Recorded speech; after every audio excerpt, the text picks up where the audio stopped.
I was amused at the thing, but in retrospect, I realized that that thing could have gotten violent, it could have gotten physical, and it could have gotten deadly.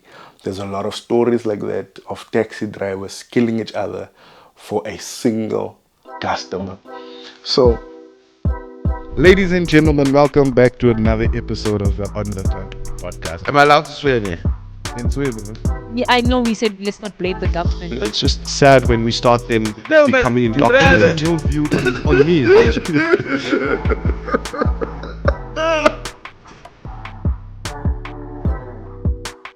Hi guys, Emilio Tobias here, and I'm back with another episode of the On the Country podcast with Emilio Tobias.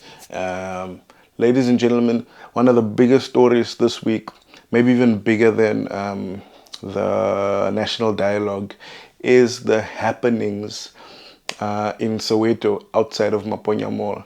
I used to frequent this mall. I used to live in Soweto, for those of you who don't know. And that's quite a busy road that they're busy blocking, and they've essentially closed the whole mall, and it's been closed now for 2 days in a row.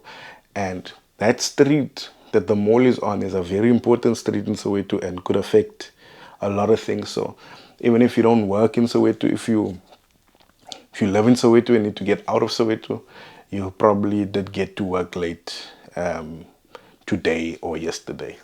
So, background, it appears that, not it appears, there's tension with our traditional minibus taxis, or the associations thereof, with the new e-hailing services, Uber, Bolt, all of those. And there's been a contention since they got in. There used to be a big contention with e-hailing services and meter taxis. I think that was a more that made more sense as a contention. But as more people start to use Ubers to go to the mall and back to malls or everywhere else for that matter, some people even take daily Ubers to work. The taxi industry has felt that they are taking food out of their mouths in a job that they've been doing for years and years and years. And somehow, let's just call it what it is, they feel entitled to that space. They feel it should be, well, there is a lot of companies or associations in there, but they want to monopolize transport, which is weird. Taxi associations and drivers have had issues with buses and bus routes also. So this is one of many, but this is the most recent killing of a driver, a Bolt or Uber driver. They don't specify, for doing his job and also trying to make money. The community, the e-hailing service community, and I believe a lot of the Soweto community there also have come out in protest against the bullying they've been facing from taxis and taxi organizations. And the conversation that must be had is, the thing I've heard, and I don't know if it's still 100% true, the taxi industry, the minibus taxi industry, is the only industry that is 100% black owned. There's no white taxi owner in South Africa, or at least on paper. And by black, I mean colored and Indian, because I do think there would be a couple of taxi associations in Durban or KZN, and definitely there are quite a few colored taxi associations that run routes through colored townships. So the taxi industry has this not nominal, what's this word? But there's this nice accolade or this nice symbolism to it that it's completely black owned. But I think it's kind of, it's not a compliment or something we should be proud of, because of the way the industry is run. And maybe I'm looking at it with a Western eye, but the taxi industry is known for being a violent, murderous industry. We all know this. We all know this.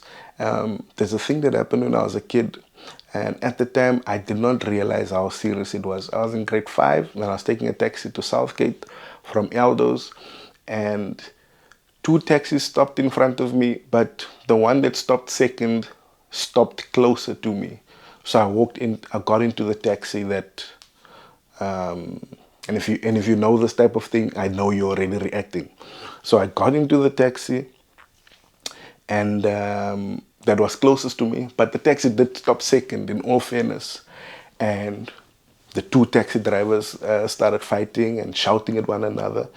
I felt kind of special that they were fighting for me. I was amused at the thing, but in retrospect, I realized that that thing could have gotten violent, it could have gotten physical, and it could have gotten deadly. There's a lot of stories like that of taxi drivers killing each other for a single customer. So the way this thing has been run for many years, we cannot even a little bit be defensive of the type of behavior. I mean, it's not even the taxi drivers that are initiating these things. Many people believe, and there's been cases, it's difficult to prove, but a lot of these instructions and the holding on to routes and playing the taxi game like it's a drug game is the taxi bosses. It's the taxi bosses. The taxi driver is making a certain amount of money. He's not living a luxurious lifestyle. His options are limited. And if the person who's paying him or enabling him to ride taxis gives him certain instructions, he has to do it, or else he might be out of work, or worse, who knows what kind of disciplinary action they take against their own people in the taxi industry. I say this proudly, because I feel this kind of protest against the taxi industry is, people have been scared for a long time. Sometimes it's difficult to speak out against this thing because everyone knows everyone in the hood, and if you do become a problem, it's easy for you to be solved. But